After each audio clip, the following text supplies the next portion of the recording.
अमरावती महानगरपालिकेच्या झोन अंतर्गत येणाऱ्या भागात सध्या अनियमिततेचा कळस गाठला गेला आहे. आयुक्तांनी स्पष्ट आदेश देऊनही शहरभर बिनधास्तपणे अवैध होर्डिंग्स उभारली जात आहेत. मुख्य चौक, उड्डाणपुलाखालील जागा तसेच अंतर्गत रस्ते कुठेही नजर टाकली तरी बेकायदेशीर होर्डिंग्सचं जाळं पसरलेलं दिसतंय. या होर्डिंग्समुळे केवळ शहराच्या सौंदर्याला तडा जात नाही, तर वाहतुकीलाही मोठा अडथळा निर्माण होत आहे. गेल्या 3 ते 4 महिन्यात एकही ठोस कारवाई न झाल्याने आयुक्तांच्या आदेशांची उघडपणे पायमल्ली होत असल्याचं चित्र आहे. शहरात सत्ता स्थापन होऊनही नगरसेवक स्वच्छता, नाले आणि रस्त्यांच्या प्रश्नांवर पुढे येताना दिसत नाही. उलट अवैध होर्डिंग्समुळे शहर विद्रूप होत असताना प्रशासन मूक प्रेक्षक बनल्याची टीका होत आहे. यामागे अधिकाऱ्यांचे हात ओले होत असल्याची चर्चा रंगत असून कारवाईच्या वेळी काही नगरसेवकांकडनं आमची माणसं आहेत असे फोन येत असल्याचंही बोललं जात आहे. यामुळे नागरिक संतप्त झाले असून संबंधित विभागातील अधिकारी दिवसभर नेमकं काय करतात असा थेट सवाल उपस्थित केला जात आहे.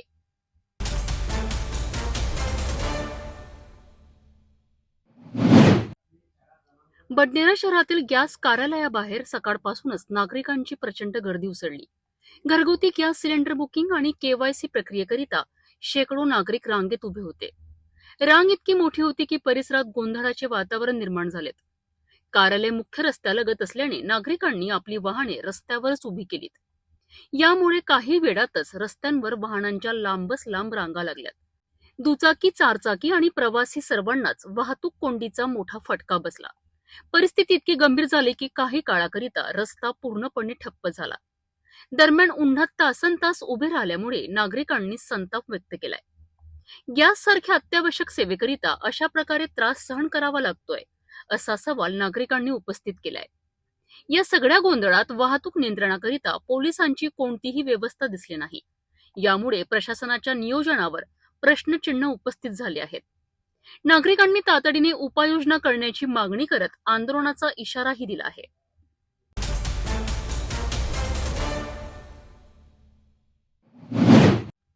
अमरावती जिल्ह्यातील भातकुली परिसरात मोटरसायकल चोरीच्या घटना घडली आहे. फिर्यादी पराग कडू यांनी आपली दुचाकी बाजार चौक परिसरात उभी केली होती. मात्र काही वेळानंतर परत आल्यानंतर त्यांची दुचाकी चोरीस गेल्याचे लक्षात आले. याबाबत भातकुली पोलीस ठाण्यात तक्रार दाखल करण्यात आली आहे. तक्रार मिळताच पोलिसांनी तत्काळ तपासाची चक्रे फिरवलीत. गुप्त बातमीदार आणि तांत्रिक तपासाच्या मदतीने अवघ्या 3 तासात आरोपींचा माग काढण्यात आला. या प्रकरणी सूरज उर्फ भोल्या साकवार आणि गौरव ढोणे यांना अटक करण्यात आली आहे. विशेष म्हणजे आरोपी गौरव ढोणे याच्यावर यापूर्वीही वाहन चोरीचे तब्बल 11 गुन्हे दाखल आहेत. पोलिसांनी आरोपींकडनं चोरीस गेलेली दुचाकी जप्त केली आहे. ही कारवाई पोलिसांनी वेगवान आणि अचूक तपासामुळे यशस्वी केली आहे. सध्या या प्रकरणाचा पुढील तपास सुरू आहे. अमरावती पोलिसांनी दाखवलेली ही तत्परता खरोखरच कौतुकास्पद आहे. अवघ्या 3 तासात गुन्ह्याचा छडा लावून पोलिसांनी मोठे यश मिळवलं आहे. दिनांक 21 मार्च 2026 रोजी पोलीस स्टेशन भातकुली अंतर्गत माऊली मंगल कार्यालय या ठिकाणी एक लग्नाचा कार्यक्रम होता. त्या कार्यक्रमात आलेल्या एका पाहुणे पराग कडू यांची मोटरसायकल या ठिकाणी त्यांनी पार्किंगमध्ये जास्त गर्दी असल्याने बाहेर पार्क करून ठेवली होती. ती मोटरसायकल त्यांना कार्यक्रमानंतर मिळून आली नाही. त्याकरता त्यांनी पोलीस स्टेशन भातकुलीला रिपोर्ट दिला. भातकुली पोलिसांनी अवघ्या 3 तासात सदर घटनेचा तपास करत तांत्रिक तसेच गोपनीय माहितीद्वारे या 2 आरोपी आहेत. सूरज उर्फ भोला मुन्नालाल सकवार, वय 30 वर्षे, राहणार नांदेळा बुद्रुक तालुका दर्यापूर जिल्हा अमरावती, आणि गौरव विठ्ठल ढोणे, वय 30 वर्षे, राहणार म्हैसपूर तालुका भातकुली जिल्हा अमरावती यांना ताब्यात घेतो. त्यांच्याकडनं सदर गुन्ह्यातली मोटरसायकल आम्ही ताबडतोब रिकव्हर केली. सदरची कामगिरी पोलीस स्टेशन भातकुली येथील PSI ताले, पोलीस हवालदार प्रशांत यादव, पोलीस हवालदार भगवान गिरी, प्रदीप ठाकरे, विवेक मोहोड, दलित लोखंडे, सुनील पटेल, त्रिशूल लांडे, सागर राठोड इत्यादींनी केली. नागरिकांना आवाहन करतो की त्यांनी ज्यावेळेस पुढे लग्नाला कार्यक्रमाला जातात तर आपले जे वाहन आहे ते व्यवस्थित सुरक्षित ठिकाणी ठेवावे. तसेच कॅमेऱ्याचे कक्षेत्र आहे याची काळजी घ्यावी.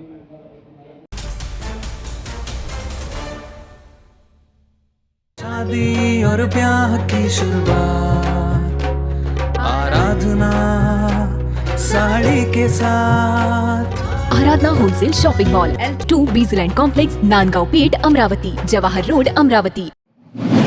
इराण इस्रायल युद्धामुळे जागतिक स्तरावर इंधन पुरवठ्यावर परिणाम झाल्याचं सांगितलं जात असताना त्याचे पडसाद आता अमरावतीतही उमटताना दिसत आहे. घरगुती गॅस सिलेंडरची कमतरता भासत असून काही एजन्सीकडनं याचा फायदा घेत ब्लॅक मार्केटिंग सुरू असल्याचा आरोप नागरिकांकडून केला जात आहे. ग्राहकांनी सिलेंडर बुकिंग केल्यानंतर त्यांच्या मोबाईलवर डिलिव्हर झाल्याचा मेसेज येतो, मात्र प्रत्यक्षात सिलेंडर त्यांच्या घरी पोहोचत नाही. त्यामुळे ग्राहकांमध्ये संतापाचे वातावरण निर्माण झाले आहे. बेलपुरा से कनेक्शन है लक्ष्मी गैस एजेंसी में. मुझे भी 11 तारीख से बुकिंग है, सिलेंडर मिला नहीं, पर ब्लैक पे 1600, 1700, 1800, 2000 में भी सिलेंडर मिल रहे हैं. तो वो कहाँ से ला रहे हैं? यानी हमारा ही सिलेंडर होगा ना जो उनके थ्रू हमें आ रहा है 1000 रुपए महंगा. छोटे नाश्ते और मैं इनको ये बोल रहा हूँ भाई 8 तारीख से आपके पास माल नहीं है, आप इन्वेंट्री दिखाइए ना, अकाउंट दिखाइए कि डिलीवर नहीं हुआ या आवक नहीं है जावक नहीं है. अभी उसका जवाब नहीं, बोल रहे सिस्टम डिले है. हमने कहा जाना उसको 2000 देके ब्लैक से लेना. आज 10-12 दिन से हम खाली बैठे हैं. 5 मार्च रोजी बुकिंग करूनही अनेकांना अजूनही सिलेंडर मिळालेला नाही. यामुळे घरगुती स्वयंपाकाचा प्रश्न निर्माण झाला आहे. धक्कादायक बाब म्हणजे जेथे सामान्य नागरिकांना सिलेंडर मिळत नाही तिथे काही हॉटेल्सला दररोज अवैधरित्या गॅस सिलेंडर पुरवठा होत असल्याचे आरोप होत आहे. ये दादा है भैया, यही तो डिलीवरी हो रही है. एक मिनट भैया 2 मिनट रुकिए. इनको डिलीवरी का मैसेज प्राप्त हो गया, यानी डिलीवरी का मैसेज प्राप्त हो गया कि सिलेंडर यू है डिलीवर्ड, बरोबर है. अब तुम बताओ मेरे को, इनके घर का सिलेंडर यानी डिलीवर्ड के मैसेज प्राप्त होने के बाद में इनके घर पे सिलेंडर नहीं आया, वो सिलेंडर कहाँ गया? एक मिनट, वो सिलेंडर कहाँ गया? इसका जवाब दो, इसका जवाब दो. बराबर. एक मिनट, आप दीदी आप कहाँ गया वो सिलेंडर? वो नहीं कर रहे. हाँ 2000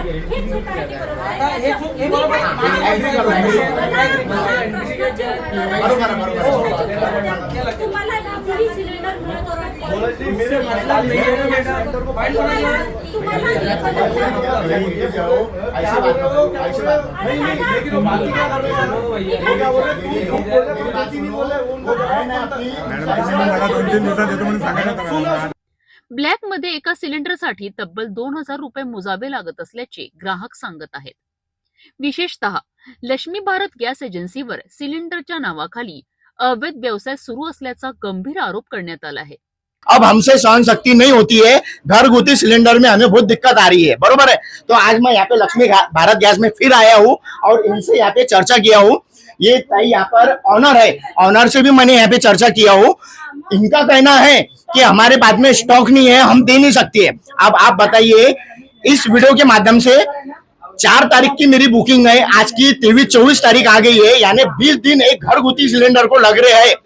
तो लोग यहाँ पर कितना सहन शक्ति करेंगे, ये बहुत बड़ा प्रश्न है. और उससे भी बड़ी दुखद घटना यहाँ पर अब भी मुझे देखने को मिली है कि एक कस्टमर का बुकिंग हो चुका है, उसको मैसेज आया है, डिलीवर हो गया उसके घर में सिलेंडर, यानी डिलीवर का मैसेज आया है, लेकिन सिलेंडर उनके घर पे नहीं पहुंचा है. तो मैं इनसे जवाब मांगने आया हूँ कि इस कस्टमर का डिलीवर का मैसेज आया है, ऐसा साफ साफ लिखा है, you have a cylinder delivered. अब तुम बताइए, आप बताइए मुझे कि वो सिलेंडर गया कहाँ. मैं इनसे प्रश्न पूछ रहा हूँ सिलेंडर गया कहाँ, तो ये मुझे बोलते हैं वो सिलेंडर अभी के अभी में इनको देते हैं. और इनके मालक का भी मुझे फोन आया है, वो बोलते हैं आप यहाँ पे कुछ कीजिए मत, आप घर पे जाइए, आपका घर पर सिलेंडर आएगा. या सर्व प्रकारामुळे संतप्त ग्राहकांनी एजन्सी समोर गर्दी करत आपला रोष व्यक्त केलाय. वाले लोगों ने हालत की है, हमारे बच्चे भूखे हैं, चाय नहीं, घर में खाना नहीं, चाय भी नहीं, घर में खाना भी नहीं. 50 दिन सिलेंडर तो क्या घर का सिलेंडर 2-2 महीने चलेगा क्या हमारा? प्रशासनाने या प्रकरणाची तात्काळ चौकशी करून दोषींवर कारवाई करावी अशी मागणी आता जोर धरू लागली आहे. विनंती आहे की तुम्ही सगळेजण मला सहकार्य करा. मला आज 6वा दिवस आहे, मला एकही सिलेंडर कंपनीकडून मिळालं नाही. त्याच्यात काय अडचणी आहे काय नाही आहे तुम्ही गव्हर्नमेंटला विचारू शकता, पुढे कुठे जायचं आहे तिथे जाऊ शकता. तुमच्याकडून सॉल्व्ह झाला प्रॉब्लेम तर मला सांगा, मी तुमचा प्रॉब्लेम सॉल्व्ह करेन. पण आताची कंडिशन अशी आहे का मी 6 दिवसापासून मला माल न मिळाल्यामुळे मी तुम्हाला आता काहीच देऊ शकत नाही.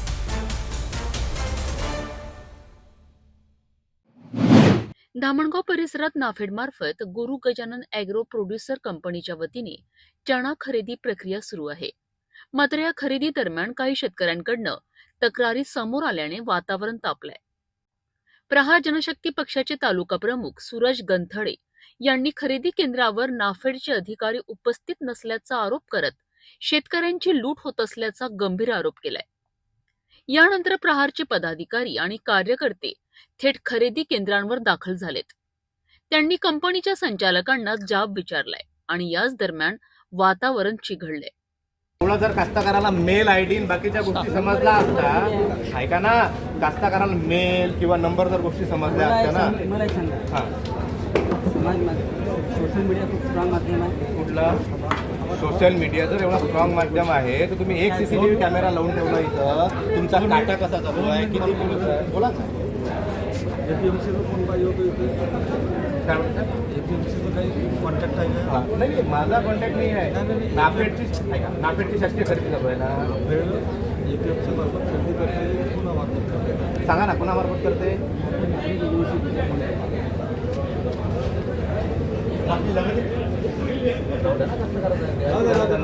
ऐकू द्या ते काय. नाही, वाद नाही होत. कास्तकार वाद करते का कोणासोबत? कास्तकारासारखा गरीब प्राणी नाही राजू पृथ्वी तलावर वाद वाढत गेल्याने काही काळासाठी खरेदी प्रक्रियेतील काटा बंद ठेवण्यात आला. घटनेची माहिती मिळताच दत्तापूर पोलीस ठाण्याचे पोलीस निरीक्षक गिरीश ताथोड कर्मचाऱ्यांसह घटनास्थळी दाखल झालेत. पोलिसांच्या हस्तक्षेपानंतर परिस्थिती नियंत्रणात आणली आणि वाद निवळल्यानंतर खरेदी प्रक्रिया पुन्हा सुरू करण्यात आली. नमस्कार, मी सूरज गंतडे, प्रहार तालुका प्रमुख, धामणगाव रेल्वे. आज सकाळी मला गजानन ॲग्रो प्रोड्युसर कंपनीमध्ये जे नाफेडची चण्याची खरेदी चालू आहे तिथून काही शेतकऱ्यांचा फोन आला आणि इथे जो भोंगळ कारभार चालू होता त्या कारभारासंदर्भात शेतकऱ्यांनी माझ्याकडे काही समस्या सांगितल्या.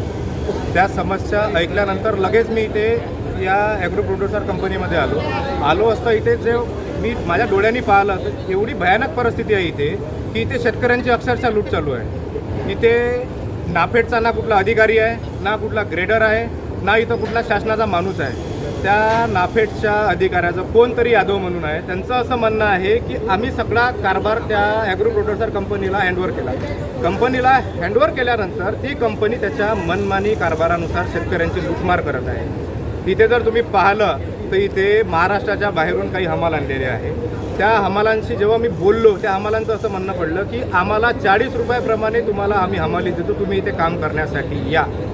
म्हणजे जर आज विचार केला तर अक्षरशः चहूबाजूने फक्त शेतकऱ्यांना लुटायचं काम चालू आहे.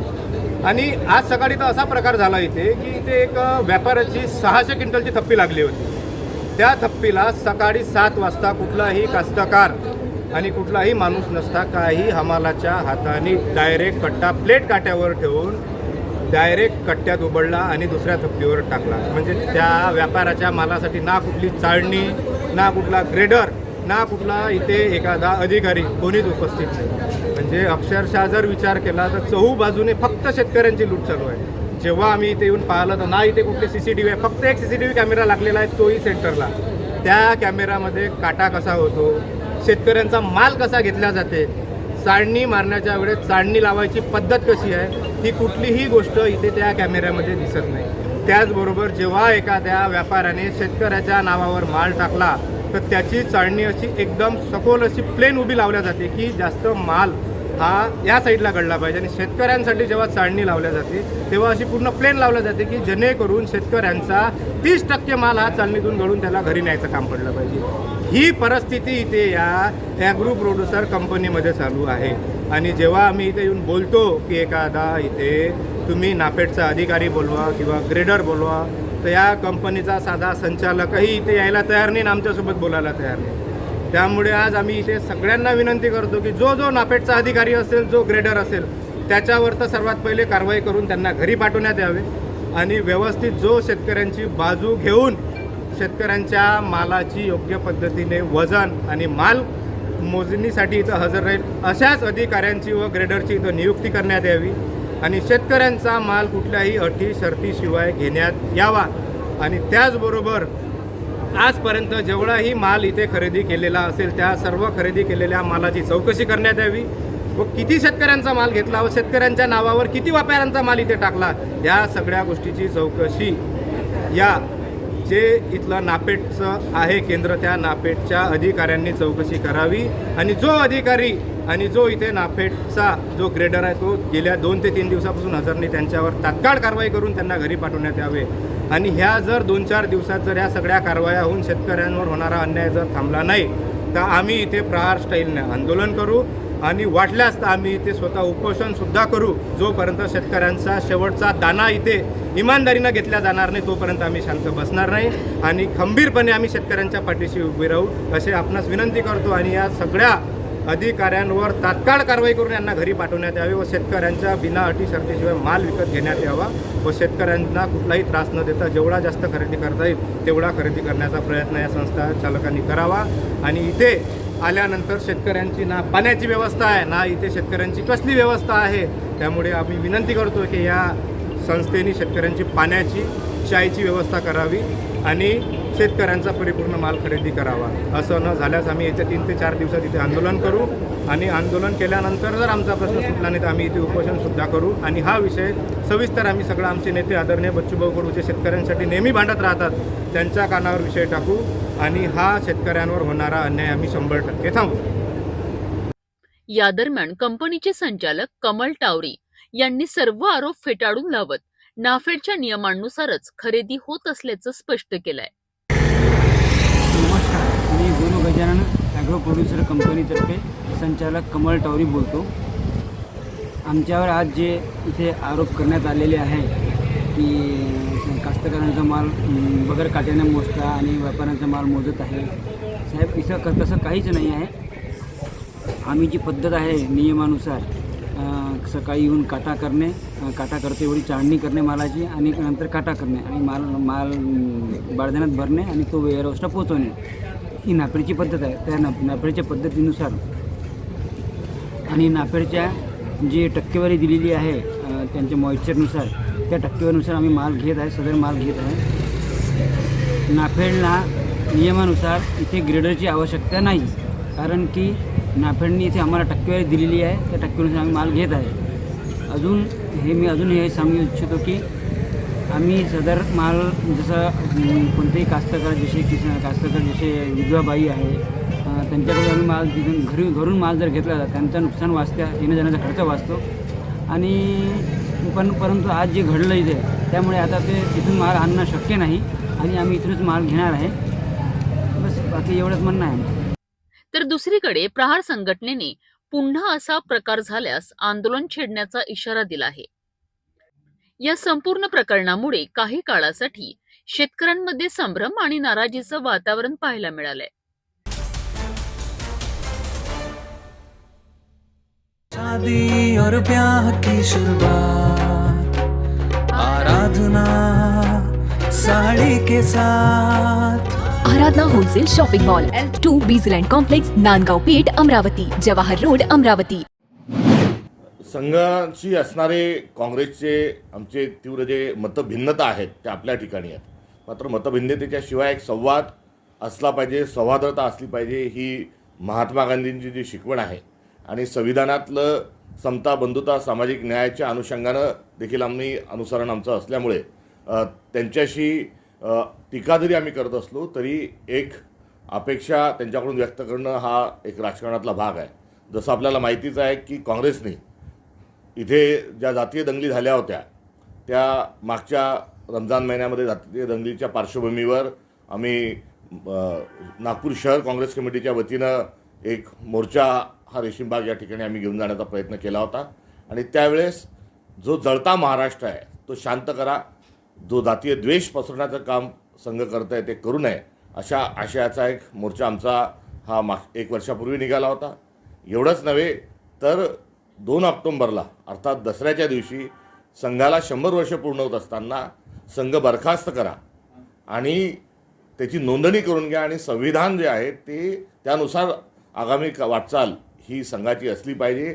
या अनुषंगानं नागपूरपासून सेवाग्रामपर्यंत तुषार गांधी यांच्या समवेत देखील काँग्रेस पक्षानं एक पदयात्रेचं देखील आयोजन करण्यात आलं होतं. एवढंच नव्हे तर आमच्या युवक काँग्रेसने त्याच दिवशी संविधान देण्याचा देखील प्रयत्न हा रेशीमबागेत केला होता. या तिन्ही वेळेस आमचं म्हणणं जे शांततेच्या अनुषंगानं आहे, जे सौहार्दतेच्या अनुषंगानं आहे, जे सत्य आणि अहिंसेच्या अनुषंगाने आहे ते पोचवण्याचा आम्ही सातत्याने प्रयत्न केला, मात्र तो सफल झाला नव्हता. आज देखील आम्ही वंचित बहुजन आघाडीच्या समवेत तोच प्रयत्न या ठिकाणी आम्ही करत आहोत. आणि यावेळेसचे जे संदर्भ आहेत ते अधिक तीव्र झालेले आहेत, कारण संघ सातत्याने सभ्यता, सज्जन आणि सत्य विकृती बाजूला ठेवून एक तथाकथित संस्कृती सांगण्याचा प्रयत्न करतात आहे. मात्र देशाचे पंतप्रधान हे एका विकृत प्रकरणामध्ये अडकलेले आहेत.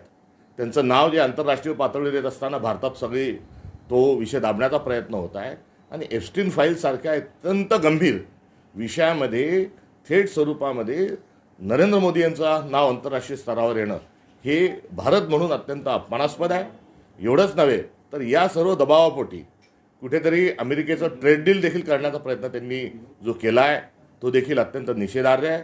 त्यामुळे सातत्यानं नैतिकतेचा डिंडोरा पेटणाऱ्या राष्ट्रीय स्वयंसेवक संघाने नरेंद्र मोदी यांचा राजीनामा घ्यावा अशा स्वरूपाची आजची ही मागणी आहे.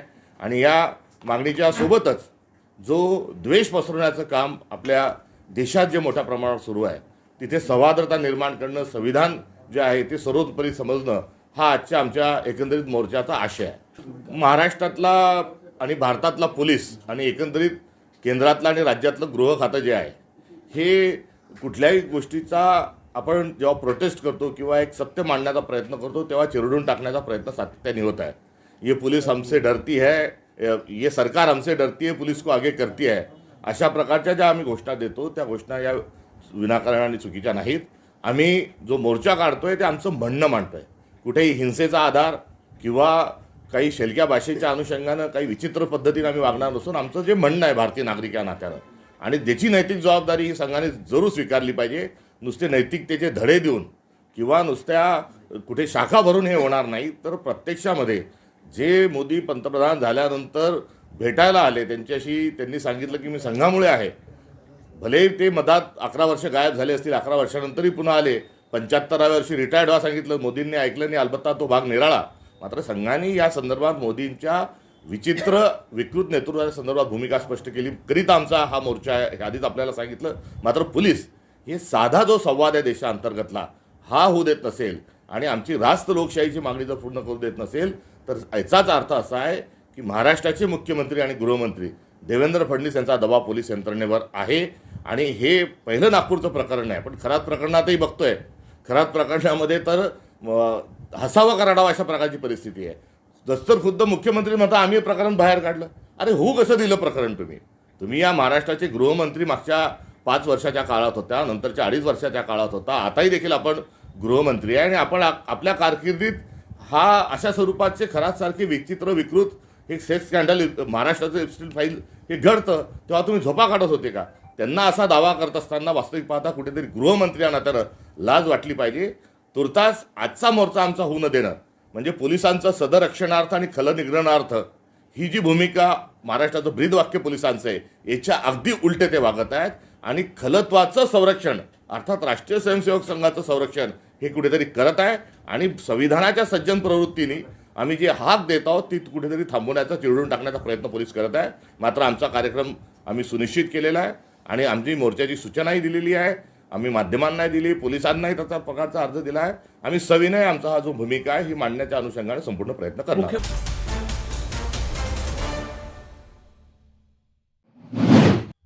नागपूर शहरात अवैध जुगारांवर गुन्हे शाखेने मोठी कारवाई केली आहे. गुप्त माहितीच्या आधारे पोलीस पथकाने ठराविक ठिकाणी छापा टाकलाय. या ठिकाणी काही आरोपी पत्त्यांवर पैशांची बाजी लावून जुगार खेळत असल्याचं समोर आलंय. पोलीस पथक घटनास्थळी पोहोचताच जुगार खेळांमध्ये एक खळबळ उडाली आहे. पोलिसांनी तत्काळ कारवाई करत आरोपींना ताब्यात घेतलंय. घटनास्थळावरून रोख रक्कम, मोबाईल आणि जुगाराचं साहित्य असा एकूण 3,02,530 रुपयांचा मुद्देमाल जप्त करण्यात आलाय. या प्रकरणी संबंधित आरोपींविरुद्ध महाराष्ट्र जुगार कायद्यानुसार गुन्हा दाखल करण्यात आला आहे. ही संपूर्ण कारवाई वरिष्ठ अधिकाऱ्यांच्या मार्गदर्शनात करण्यात आली आहे.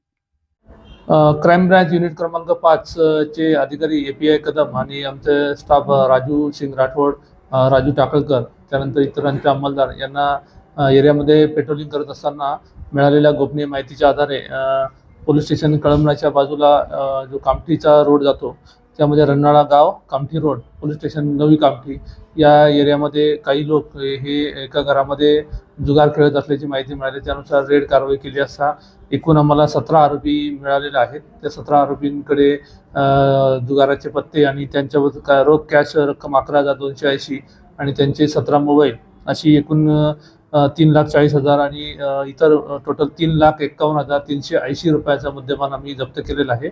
आणि त्यांच्या विरुद्ध महाराष्ट्र जुगार अधिनियम कलम 4 आणि 5 अंतर्गत कानूनी कारवाई केलेली आहे. आणि पुढील कारवाई करता आम्ही पोलीस स्टेशन नवी कामठीच्या हद्दीमध्ये आम्ही आता त्यांना पुढील कारवाई करता पाठवत आहोत. यामध्ये आता असं माहिती मिळाली की कालच ईद झालेली आहे आणि ईदच्या अनुषंगाने जश्न मनवण्याच्या उद्देशाने त्यांनी काही लोक, बरेचसे सगळे आरोपी आहेत ते मुस्लिम समाजाचे आहेत, त्यामध्ये त्यांना ईद झाल्यानंतर कोंबडं किंवा मटण बनवून आणि बिर्याणी वगैरे बनवून आणि त्या ठिकाणी जुआ एका घरामध्ये खेळून आनंद साजरा करण्याच्या उद्देशाने हे जमले असल्याची माहिती मिळाली होती. त्यामध्ये कुठलाही यापूर्वी जुगाराचा अड्डा वगैरे अशी काही माहिती मिळाली नाही, तर त्याबद्दल आम्ही अधिक माहिती घेत आहोत. अशा प्रकारे आम्ही हे 17 आरोपींना एका घरामध्ये जुगार खेळताना आणि जुगारामध्ये पैशाची देवाणघेवाण करताना अशा प्रकारे आम्ही त्याच्यावरती 17 आरोपींच्या विरुद्ध क्राईम ब्रँच युनिट क्रमांक 5च्या पथकाने सदरची कारवाई केलेली आहे. मुद्देमाल किती मोबाईल होते, काही होते? यामध्ये एकूण 17 आरोपी येत आहेत. त्यांच्याकडचे मिळालेले 17 मोबाईल त्याची किंमत 3,40,000 आणि रोख रक्कम 11,280 अशा प्रकारे एकूण 3,51,380 रुपयाचा मुद्देमाल आम्ही हस्तगत केलेला आहे आणि पुढील कारवाई करता आम्ही पोलीस स्टेशनकडे पाठवणार आहे. याद्वारे आम्ही सर्व नागरिकांना आवाहन करतो की सण उत्सव हे आपल्या आनंदाकरता असतात. ते आनंद करताना कायद्याने दिलेले नियम आणि त्या दृष्टिकोनातून घातलेले कायदे याचं पालन करणं प्रत्येक नागरिकाचं कर्तव्य आहे. अशा प्रकारे कोणी बेकायदेशीरपणे जुगार खेळणे किंवा दारू पिणे किंवा कोणत्या प्रकारचं सट्टापट्टी करणे किंवा नशापानी, गांजा, MD अशा प्रकारच्या नशामध्ये आहारी जाऊन अशा प्रकारे कोणी गैरकानूनी कृत्य करताना जर आढळल्यास त्यांच्याविरुद्ध माननीय पोलीस आयुक्त नागपूर शहर डॉक्टर रवींद्रकुमार शिंगल सर यांच्या निर्देशानुसार ऑपरेशन थंडर अंतर्गत ज्या मोहीम सुरू आहे त्या मोहिमेअंतर्गत कोणी अशा प्रकारे जर नशा करताना किंवा गैरकानूनी कृत्य करताना आढळल्यास त्यांच्याविरुद्ध योग्य ती कायदेशीर कारवाई करण्यात येईल. याच्यामध्ये काही आरोपी काही क्रिमिनल आहेत, काही रिपोर्ट चेक केला? यामध्ये आरोपींचा अभिलेख तपासला. आतापर्यंत आम्हाला तसं काही आढळून आलेलं नाही. बरेचसे हे मजूर कामगार करणारे असे दिसून आलेले आहेत आणि आज ईद संपल्यानंतर आनंद साजरा करण्याच्या उद्देशाने ते एकत्र जमल्याची माहिती मिळाली. तरी त्याबद्दल आम्ही अधिक अभिलेख तपासून त्यांचा काय रेकॉर्ड आहे का याबद्दल आम्ही माहिती घेत आहोत.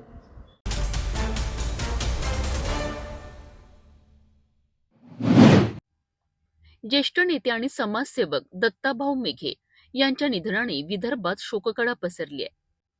मुख्यमंत्री देवेंद्र फडणवीस यांनी त्यांना भावपूर्ण श्रद्धांजली अर्पण करताना दातृत्वाचा धनी हरपलाय अशा शब्दात भावना व्यक्त केल्यात. दत्ता मेघे यांनी आपल्या संपूर्ण राजकीय आणि सामाजिक जीवनात सर्वसामान्य माणूस केंद्रस्थानी ठेवून कार्य केलंय.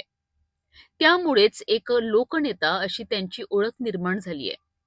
विदर्भात शिक्षण क्षेत्रात मोठे काम करत अनेक शैक्षणिक संस्था उभारल्यात, ज्यामुळे हजारो विद्यार्थ्यांना शिक्षणाची संधी मिळाली. ज्येष्ठ नागरिकांकरिता त्यांनी विविध उपक्रम राबविलेत आणि गरजूंकरिता मोफत उपचार सुविधा उपलब्ध करून दिल्यात. त्यांच्या दातृत्वामुळे अनेक कुटुंबांना आधार मिळाला. राजकारणातही त्यांनी विकासाला प्राधान्य दिले. पक्षीय भेद न करता वर्धा, नागपूर आणि विदर्भाच्या विकासाकरिता काम केलंय. मुख्यमंत्री फडणवीस यांनी आपल्या शोक संदेशात दत्ताभाऊंसोबत असलेल्या वैयक्तिक नात्यांचाही उल्लेख केलाय. ते वडिलकीच्या नात्याने मार्गदर्शन करायची, त्यांच्या निधनाने माझी वैयक्तिक हानी झाली आहे असंही ते म्हणालेत. दत्ताभाऊ मेघे यांचं व्यक्तिमत्व राजकारण, समाजकारण आणि शिक्षण क्षेत्रात एक आदर्श म्हणून कायम स्वरूपात राहील. यांचं दुःखद निधन झालं. आम्ही सर्वच अत्यंत या ठिकाणी दुःखी आहोत. आपल्याला कल्पना आहे की विदर्भामध्ये नेत्यांची एक मोठी पिढी ही दत्ताभाऊंनी घडवली आणि विशेषतः शिक्षणाच्या क्षेत्रामध्ये, आरोग्याच्या क्षेत्रामध्ये त्यांनी उभं केलेलं काम हे अतिशय पथदर्शी आहे. प्रत्येक गरजवंताकरता हक्काचा माणूस म्हणून दत्ताभाऊकडे पाहिलं जायचं आणि कोणीही त्यांच्या घरून कधीही रिकामा गेला नाही. प्रत्येकाला नेहमी ते मदत करायचे, सुखदुःखात धावून जायचे आणि म्हणूनच सर्व पक्षांमध्ये एक मोठा मान हा नेहमीच दत्ताभाऊंना मिळाला आणि विदर्भातलं एक अतिशय लाडकं नेतृत्व म्हणून त्यांच्याकडे पाहिलं गेलं. त्यांच्यातला दुसरा सगळ्यात मोठा गुण होता तो विनम्रतेचा. इतकं मोठं नेतृत्व, इतकं मोठं कर्तृत्व, एक मोठं विश्व उभं केल्यानंतर देखील त्यांच्या जीवनामध्ये त्यांनी विनम्रता कधीच सोडली नाही. छोट्यातल्या छोट्या माणसाला, मोठ्यातल्या मोठ्या माणसाला विनम्रतेनं अदबीनं वागवायचं, प्रेम द्यायचं, हे त्यांचं नेहमी कार्य राहिलं. मंत्री म्हणून असो, खासदार म्हणून असो, आमदार म्हणून असो, प्रत्येक क्षेत्रात त्यांनी अतिशय उल्लेखनीय अशा प्रकारचं काम केलेलं आपण सर्वांनी बघितलंय. त्यामुळे दत्ताभाऊंच्या जाण्याने एक विदर्भाच्या विकासाकरता झटणारा आणि जनसामान्यांचा नेता हा आज आपल्यातनं निघून गेलाय. खरं म्हणजे त्यांची मुलं, त्यांचं कार्य हे पुढे नेत आहेत, पण दत्ताभाऊंची उणीव ही निश्चितपणे विदर्भाला आणि महाराष्ट्राला जाणवेल. माझे अतिशय व्यक्तिगत संबंध त्यांच्याशी राहिले आहेत. माझ्या वडिलांचे त्यांचे अतिशय जवळचे मैत्रीचे संबंध होते. त्यामुळे निश्चितपणे हा एक आमच्या सगळ्यांकरताच अतिशय दुःखाचा दिवस आहे.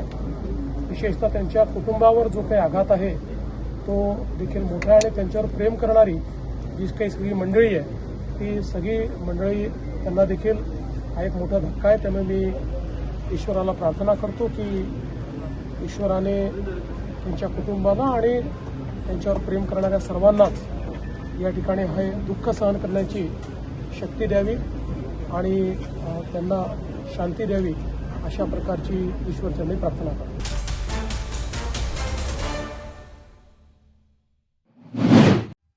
नागपूर शहरात 14 वर्षाच्या अल्पवयीन मुलीशी संबंधित एक गंभीर गुन्हा उघडकीस आला आहे. मुलीने दिलेल्या माहितीनुसार आरोपींनी तिच्याशी स्नॅपचॅट आणि इतर सोशल मीडियावरून ओळख वाढविली. ही ओळख पुढे प्रेम संबंधात बदलली. मात्र आरोपींनी तिचा विश्वास जिंकून तिचे काही फोटो मिळवलेत. यानंतर हेच फोटो दाखवत तिला वारंवार ब्लॅकमेल करण्यात आलं. ब्लॅकमेल करून आरोपींनी मुलीवर घरातून पैसे आणण्याचा दबाव टाकला आणि काही दिवसांपासून घरातून पैसे गायब होत असल्याचं कुटुंबियांच्या लक्षात आलं. यानंतर मुलीला विचारपूस केल्यानंतर संपूर्ण प्रकार उघडकीस आलाय. तक्रार मिळताच पोलिसांनी तात्काळ कारवाई करत 2 आरोपींना अटक केली आहे. यामध्ये 25 वर्षीय हिमांशू धनेंदर तोंडरे तर दुसरा आरोपी 32 वर्षीय गौरव रामदास भेंडे हे दोघेही नागपूरमधील रहिवासी असल्याची माहिती आहे. सध्या पोलिसांकडनं या प्रकरणाचा सखोल तपास सुरू आहे आणि आणखी कोणी या प्रकरणात सहभागी आहे का याचाही शोध घेतला जात आहे. या घटनेमुळे सोशल मीडियाच्या वापराविषयी पालकांमध्ये चिंता व्यक्त केली जात आहे. नागपूरमधील ही घटना सोशल मीडियाच्या चुकीच्या वापराचे गंभीर परिणाम दाखवते. पालकांनी मुलांमध्ये लक्ष ठेवणं आणि मुलांनीही सजग राहणं अत्यंत गरजेचं आहे. एक 14 वर्षीय मुलगी आपल्याकडे आलेली होती तिच्या आईवडिलांसह आणि तिने सांगितलेलं की तिच्यासोबत तिच्याच परिसरात राहणारे जे आरोपी आहेत त्या लोकांनी तिच्यासोबत चॅटिंग केली. स्नॅपचॅट वगैरे डाउनलोड करून तिच्याकडे होता एक मोबाईल, त्यावरून स्नॅपचॅटवरून चॅटिंग करत होती ती आणि चॅटिंग नंतर तिला त्या प्रेमाच्या जाळ्यात फसवून तिला इमोशनल ब्लॅकमेल करून तिच्याकडनं फोटोज वगैरे घेत होते ते आणि त्या फोटो तिला दाखवून वारंवार तिला ब्लॅकमेल करण्यात येत होतं आणि ब्लॅकमेल केल्यानंतर तिच्याकडनं घरून चोरून पैसे आणण्याकरिता तिच्यावर दबाव टाकण्यात येत होता. अशा तऱ्हेने तिच्याकडनं वेळोवेळी पैसे मागवण्यात आलेले होते यांच्या मार्फतीने. आणि त्यातच दुसरा जो आरोपी आहे ज्याचं नाव आहे गौरव रामदास भेंडे, वय 32 वर्ष, राहणार हुडकेश्वर नागपूर, यांनी सुद्धा त्याला ही स्केटिंगला जात असताना, पीडित मुलगी स्केटिंगला जात असताना तिच्यासोबत हात वगैरे लावून विनयभंग केलेला होता. आता खूप दिवस तिला हे टॉर्चर ती सहन करत होती, परंतु काही दिवसांपूर्वी पैशाचा घरी विषय दिसत असल्यामुळे पैसे गायब होते असं तिच्या आईवडिलांना लक्षात आल्यामुळे जेव्हा याबद्दल तिच्या आईवडिलांनी विचारणा केली त्यावेळी मुलीने घाबरून हे सगळ्या गोष्टी त्या आईवडिलांना सांगितलेल्या आहे आणि सर्व विचार करून मग ते कंप्लेंट करायला पोलीस स्टेशनला आलेले होते. त्यांच्या तक्रारीवरून आपण 2 आरोपींना ताब्यात घेतलेलं आहे, अटक केलेली आहे. आता तपास चालू आहे. आणखी याच्यामध्ये आणखी कोणी इन्व्हॉल्व आहे, आणखी कोणी दुसऱ्याही लोकांनी हिला चॅटिंग किंवा काही ब्लॅकमेल केलेलं आहे किंवा हिचा फायदा घेतलेला आहे पीडितेचा, याचा आपण शोध घेत आहोत. आणि त्या दोन्ही आरोपीचं नाव आहे, पहिल्या आरोपीचं नाव आहे हिमांशू धनेंद्र तोंडरे, वय 25 वर्ष, राहणार सर्वश्री नगर, पोलीस स्टेशन हुडकेश्वर. आणि दुसरा आरोपी आहे गौरव रामदास भेंडे, वय 32 वर्ष. मुलगी 14 वर्षीय आहे, ती 10वीत आहे, शाळा शिकते आहे. तिचे आई वडील नोकरीवर आहेत आणि आई पण बिझनेस करते आहे. घरी कोणीतरी कम्युनिकेशन करायला एखादा मोबाईल असावा याकरिता घरच्यांनी मोबाईल ठेवलेला होता. त्या मोबाईल थ्रू मुलींनी स्नॅपचॅट वगैरे डाउनलोड करून मग ह्या गोष्टी झालेल्या आहेत. जे आरोपी यांच्या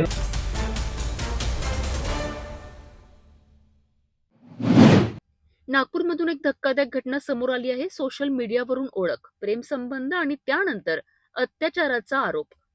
पीडिता आहे एक शिक्षिका आणि आरोपी पोलिसांच्या ताब्यात. नेमकं काय आहे हे प्रकरण, पाहूया सविस्तर रिपोर्ट. नागपूर शहरात एका महिला शिक्षिकेवर अत्याचार झाल्याचा प्रकार समोर आला आहे. पीडिता ही स्थानिक शाळेत कार्यरत असून तिची आरोपीसोबत पूर्वीपासून ओळख होती. ही ओळख सोशल मीडियाच्या माध्यमातून, विशेषतः इंस्टाग्रामवरून झाली होती. या ओळखीचं पुढे प्रेम संबंधात रूपांतर झालं. मात्र पीडितेच्या तक्रारीनुसार आरोपीने विश्वासघात करत तिच्यावर अत्याचार केलाय. घटनेची माहिती मिळताच पारडी पोलीस ठाण्याच्या डीबी पथकाने तात्काळ कारवाई करत आरोपीला अटक केली आहे. आरोपीचे नाव तिलक रे असल्याचं समोर आलं आहे. PSI शिंदे यांच्या नेतृत्वाखाली या प्रकरणाचा सखोल तपास सुरू आहे. आरोपीचा पूर्व इतिहासही तपासला जात असून अशा प्रकारचे आणखी गुन्हे आहेत का याची चौकशी केली जात आहे. या घटनेमुळे शहरात संताप व्यक्त केला जात असून महिलांच्या सुरक्षेचा प्रश्न पुन्हा एकदा ऐरणीवर आला आहे. नागपूरमधली ही घटना सोशल मीडियावरील ओळखी किती धोकादायक ठरू शकतात याचं उदाहरण ठरत आहे. महिलांच्या सुरक्षेसाठी कडक पावलं उचलण्याची गरज पुन्हा अधोरेखित झाली आहे. याच्यामध्ये जी पीडिता आहे ती खाजगी शाळेमध्ये टीचर आहे आणि पीडिताची आणि आरोपी जो आहे तो त्यांची पूर्वीपासून ओळख आहे आणि त्या ओळखीमुळे त्यांचे त्यांचे रूपांतर झाले होते. इंस्टाग्रामवरून त्यांची ओळख झाली होती आणि त्याच्यामध्ये आरोपीने पीडिताला लग्नाचे आमिष दाखवून नमूद गुन्हा केलेला आहे. आमची पोलीस ठाणे पारडीची डीबी टीम आणि जे तपास अधिकारी आहे PSI शिंदे आणि आमचा पोलीस स्टाफ आहे यांनी त्या आरोपीला तात्काळ अटक केलेली आहे आणि नमूद आरोपीचा पिशा 24 तारखेपर्यंत मिळालेला आहे. आरोपीचं नाव तिलक रेवार आहे. तो गंगाबागचा राहणार आहे पोलीस ठाणे पारडी हद्दीमध्ये आणि तो चायनीजचं दुकान श्यामनगरमध्ये चालवतो आणि त्याने लग्नात आम्ही देऊन पीडितासोबत अत्याचार केलेला आहे.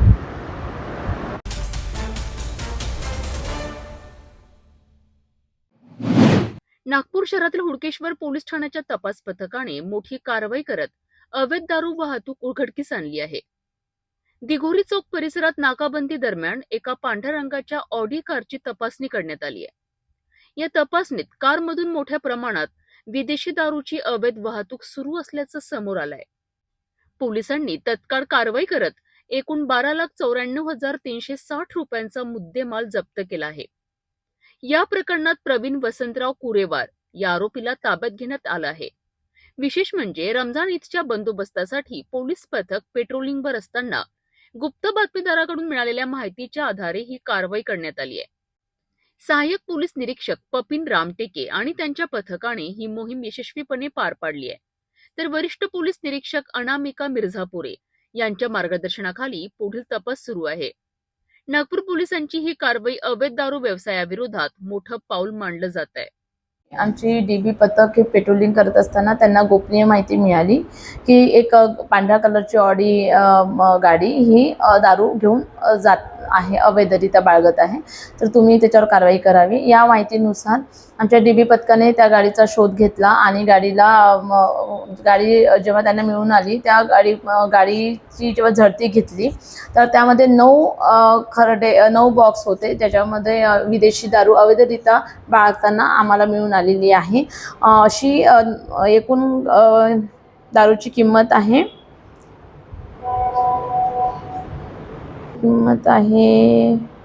93,360 रुपये आणि गाडीची किंमत 12 लाख, अशी एकूण 12,94,360 रुपयाचा मुद्देमाल आम्ही जप्त केलेला आहे आणि कारवाई केलेली आहे.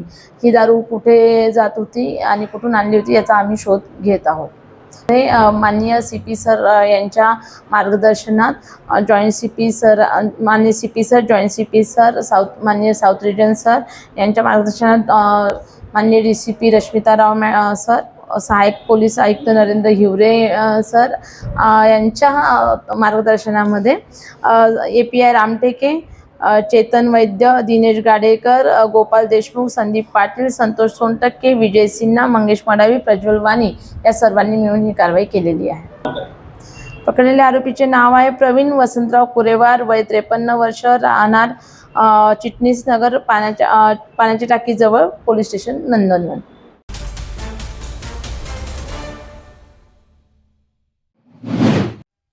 नागपूर शहरात पुन्हा एकदा अल्पवयीन मुलीवरील अत्याचाराची घटना समोर आली आहे. मिळालेल्या माहितीनुसार सुमारे 9 वर्षाच्या मुलीवर लैंगिक अत्याचार करण्यात आल्याचा आरोप आहे. या प्रकरणात आरोपी पांडे नावाचा व्यक्ती असल्याचं समोर आलं आहे, जो मागील काही वर्षांपासून त्या परिसरात राहत होता. घटनेची माहिती मिळताच पारडी पोलीस ठाण्याच्या DB पथकाने तात्काळ कारवाई करत आरोपीला अटक केली आहे. या घटनेमुळे परिसरात संतापाचं वातावरण निर्माण झालं आहे. नागरिकांनी आरोपीवर कडक कारवाई करण्याची मागणी केली आहे. सध्या पोलिसांकडून या प्रकरणाचा सखोल तपास सुरू आहे आणि अधिक माहिती गोळा केली जात आहे. अल्पवयीन मुलांवरील वाढत्या गुन्ह्यांमुळे समाजात चिंता व्यक्त केली जात आहे. नागपूरमधील ही घटना समाजाला हादरवून सोडणारी आहे.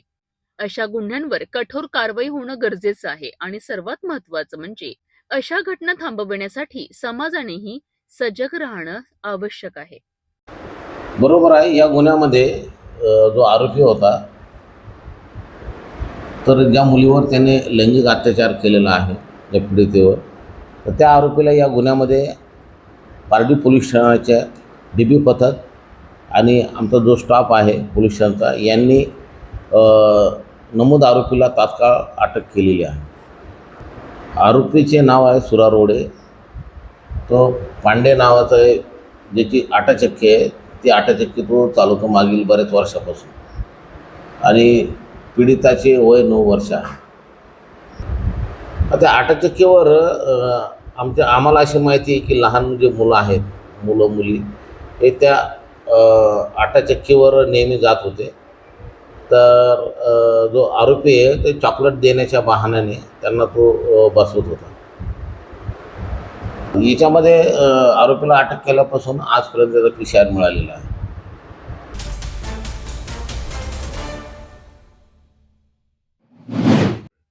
नागपूरच्या अंबाझरी परिसरात जुन्या वादातून हिंसक हल्ला झाल्याची घटना समोर आली आहे. 22 मार्च रोजी सुदाम नगरी भागात फिर्यादी सचिन मानेराव हे मित्रासोबत दुचाकीवरून जात होते. याच दरम्यान आरोपींनी त्यांना अडवत थेट हल्ला चढवलाय. मुख्य आरोपी गजानन बत्तलवार याने चाकूने गळ्यावर वार करण्याचा प्रयत्न केला. फिर्यादीने प्रसंगावधान राखत वार चुकवला, मात्र चाकू गळ्याला घासून गेला. यानंतर इतर आरोपींनीही चाकू, लोखंडी पाईप आणि हातांनी फिर्यादीवर बेदम मारहाण केली. या हल्ल्यात फिर्यादी गंभीर जखमी झाले असून त्यांना तातडीने रुग्णालयात दाखल करण्यात आले. सध्या त्यांच्यावर उपचार सुरू आहेत. पोलिसांनी या प्रकरणात 4 आरोपींना अटक केली आहे. ही कारवाई अंबाझरी पोलिसांनी तत्काळ करत गुन्हा दाखल केला आहे. जुन्या वादातून हा हल्ला झाल्याची माहिती समोर येत आहे. सध्या पोलिसांकडून पुढील तपास सुरू असून या प्रकरणातील सर्व पैलूंची चौकशी केली जात आहे.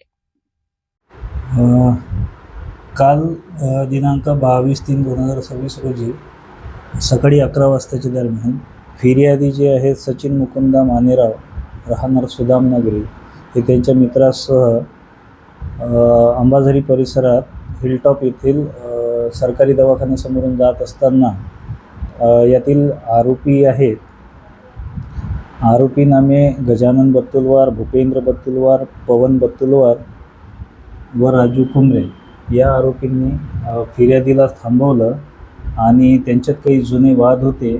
त्या वादाच्या रागातून आरोपी व त्याचे इतर साथीदार यांनी फिर्यादीस चाकू आणि इतर शस्त्रांच्या साहाय्याने जीवानीशी ठार करण्याचा प्रयत्न केला. फिर्यादी त्यानंतरून पोलीस स्टेशनला आले. त्यांच्यावर उपचार करून त्यांची तक्रार घेऊन गुन्हा नोंद करण्यात आला. वरिष्ठांच्या मार्गदर्शनात यातील आमचे जे तपास पथक आहेत त्यांच्या मदतीने वेळीच आरोपींना ताब्यात घेण्यात आलेले आहे आणि सर्व आरोपी अटक असून अधिक तपास सुरू आहे. यामध्ये एकूण 4 आरोपी आहेत FIR प्रमाणे, ज्यामध्ये गजानन बत्तुलवार, भूपेंद्र बत्तुलवार, पवन बत्तुलवार व राजू कुंबरे असे 4 आरोपी आहेत. त्यापैकी गजानन बत्तुलवार, भूपेंद्र बत्तुलवार हे रेकॉर्डवरील आरोपी आहेत आणि यांचे काही जेलमध्ये जुनी भांडणं झालेली होती. त्याचा राग मनात धरून यांनी सदरचा हल्ला केल्याचे प्राथमिक माहिती समोर येत आहे. अधिक माहिती घेऊन पुढील कार्यवाही आम्ही करीत आहोत.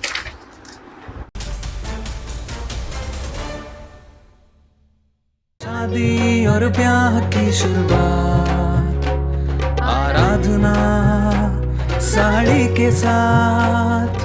आराधना wholesale shopping mall L2 Bijland complex Nandgaon Peth Amravati Jawahar road Amravati.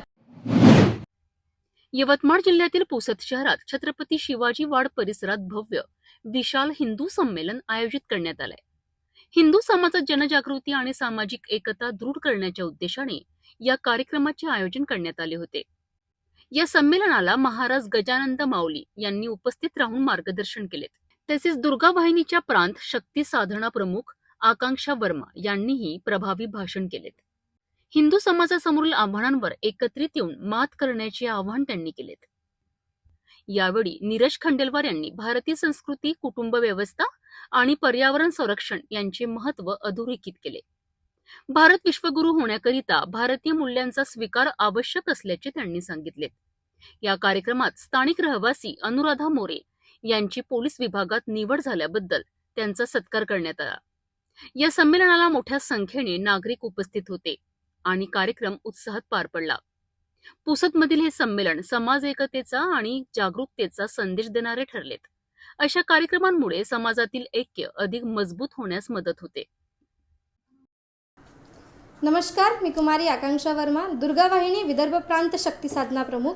आज जे राष्ट्रीय स्वयंसेवक संघाच्या माध्यमातून अनेक हिंदू संमेलनांचे आयोजन करण्यात आलेले आहे, तर ते हिंदूंच्या जागरूकतेसाठी, समाजाच्या एकत्रीकरणासाठी आणि आपल्या धर्माला सक्षम बनवण्यासाठी या सगळ्या हिंदू संमेलनांचे आयोजन करण्यात आलेले आहे. पूर्ण भारतात जवळजवळ 80,000 पेक्षा जास्त हिंदू संमेलनांचे आयोजन आत्तापर्यंत झालेले आहे आणि प्रत्येक हिंदूला जागरूक करण्यासाठी, समाजाला एकत्र करण्यासाठी अशा हिंदू संमेलनांचे आयोजन झाले पाहिजे. धन्यवाद.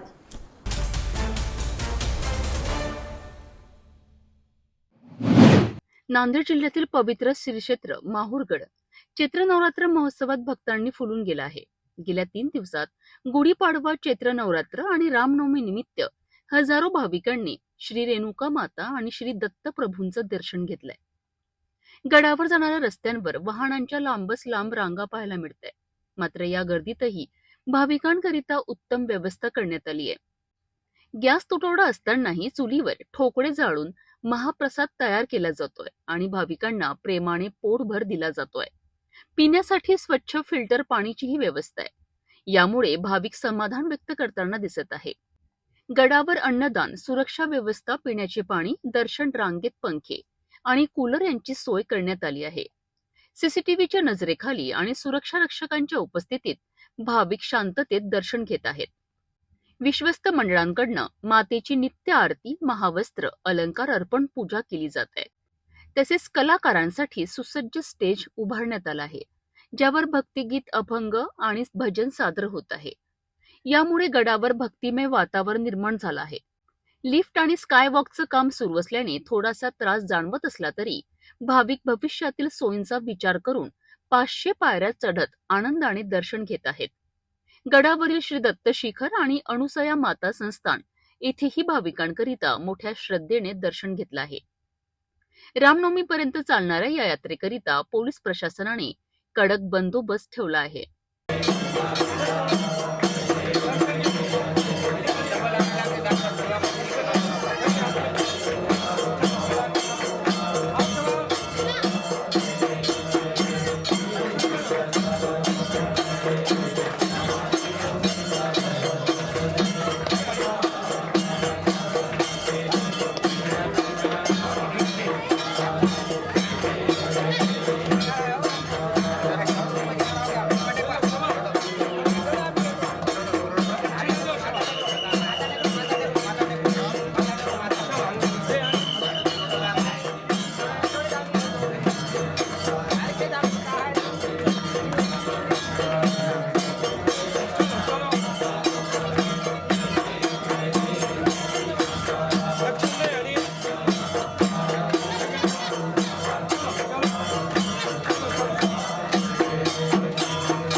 वाशिम जिल्ह्यातील कारंजा शहर जिथे पाणी पुरवठा बंद झाल्याने नागरिक त्रस्त झाले आहेत. जीवन प्राधिकरणाने थकीत बिल वसुलीकरिता कडक कारवाई सुरू केली आहे. मात्र या कारवाईत नियमित पाणी बिल भरणाऱ्या नागरिकांनाही नाहक त्रास सहन करावा लागत असल्याचं समोर आलं आहे. पंचशील नगर, मंगळूर वेस्ट, दाईपुरा आणि ओंकारेश्वर मंदिर परिसरातील पाणी पुरवठा पूर्णपणे बंद करण्यात आलाय. यामुळे महिलांनी आज थेट जीवन प्राधिकरण कार्यालय गाठलं. गेल्या अनेक दिवसांपासून पाणी येत नसल्याची तक्रार त्यांनी अधिकाऱ्यांसमोर मांडली. मी नंदातीर ओंकारेश्वर मंदिरजवळ राहते. आमची नळ आलेली नाही आहे 4-5 दिवस झाले आणि हे आमदारबाईनं ते करायला पाहिजे, असं नळ नाही आले म्हणून सांगायला पाहिजे इथं. आणि नाहीच जर आले आम्ही तर ते आंदोलन करणार आहे. नळ आमचे आलेलेच पाहिजे. त्यावर प्रशासनाकडून सांगण्यात आलं आहे की या भागातील काही ग्राहकांनी थकीत बिल भरले नाही म्हणून संपूर्ण पाईपलाईनच बंद करण्यात आली आहे. मात्र नियमित बिल भरणाऱ्या महिलांनी यावर तीव्र संताप व्यक्त केलाय. आम्ही वेळेवर बिल भरतो, मग आम्हाला पाण्यापासून वंचित का ठेवलं, असा सवाल त्यांनी उपस्थित केलाय.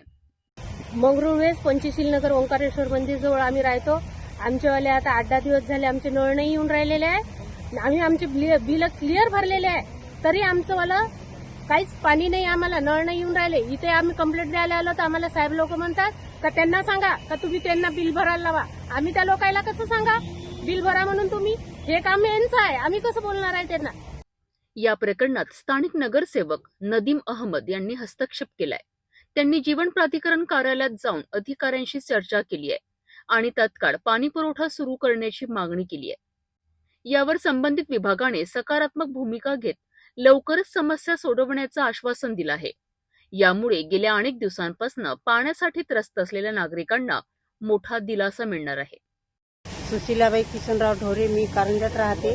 मंगळूर वेस्ट आणि ओंकारेश्वर मंदिर कशी आहे आणि नळ 3-4 दिवसापासून, शुक्रवारपासून नळ आलेले नाही आहे. आम्ही पाणी नळ बिल आल्याबरोबर आम्ही बिल भरतो आणि आमच्या इकडे नळ येऊन नाही राहिले. जर आले नाही 2-3 दिवसात तर आम्ही काहीतरी त्याच्यावर कारवाई करणार आहोत. आम्ही रोडवर सगळेजण आम्ही बसून उभं राहणार आहोत, रस्त्या बंद करून टाकणार आहोत. आमदारबाईला सांगा तुम्ही काय करायचं ते, त्यांनी हे करायला पाहिजे आमच्यासाठी.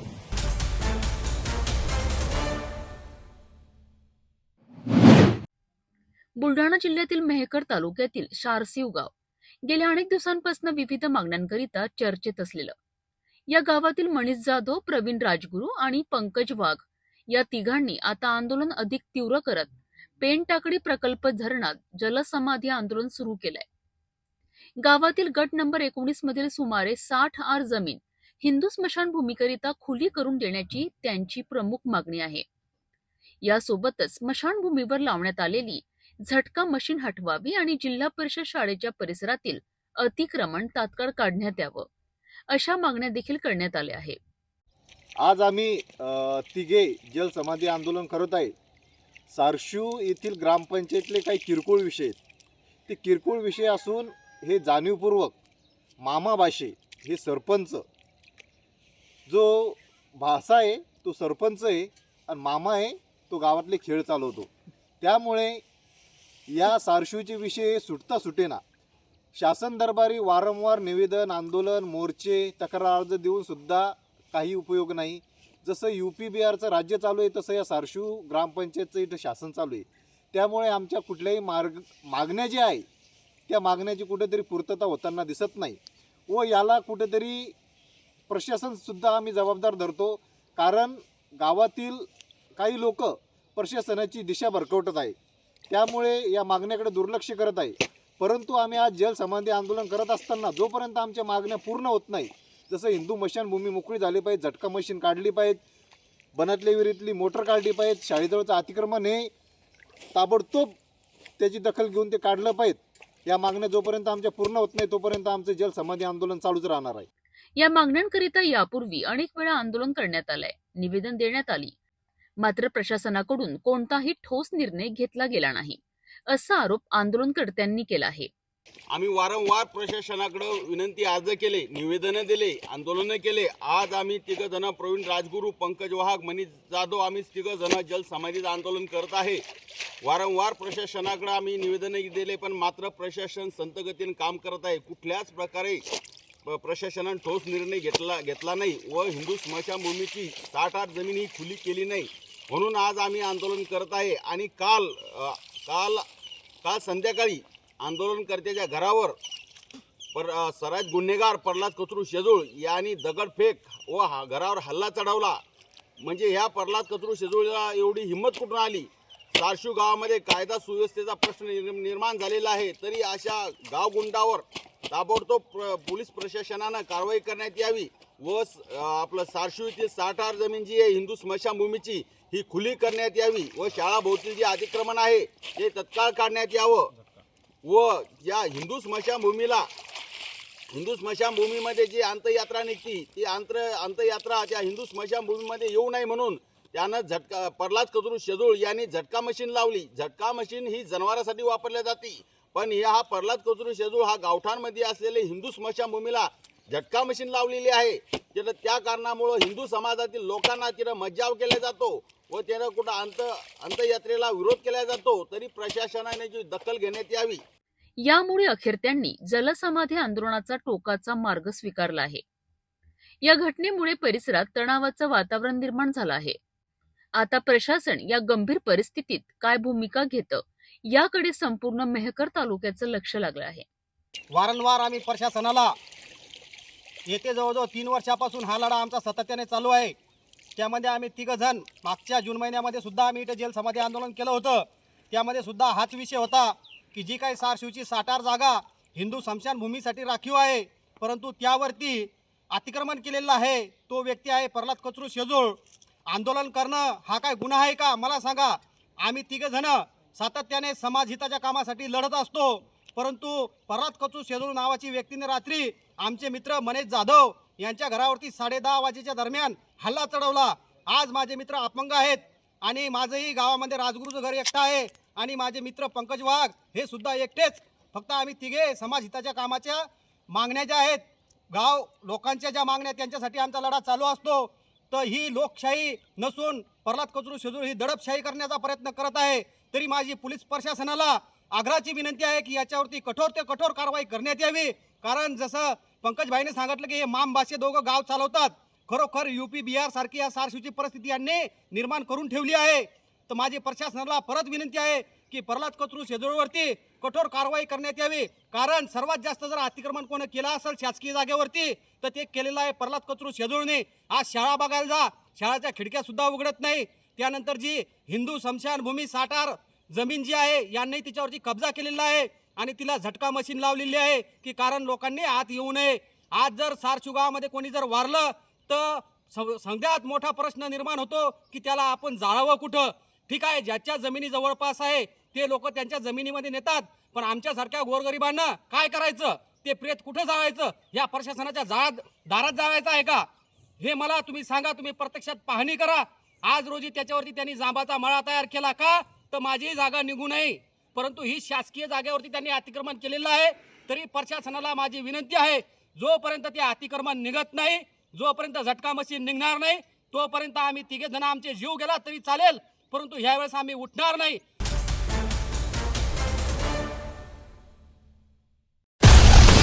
हर खबर पर पैनी नजर, हर मुद्दे पर सटीक वार, यही है सिटी न्यूज की पहचान. जहाँ सच्चाई की आवाज दबाई जाती है, वहाँ सिटी न्यूज उठाता है सवाल. हर स्क्रीन पर, हर प्लेटफॉर्म पर हमारी मौजूदगी बोलती है.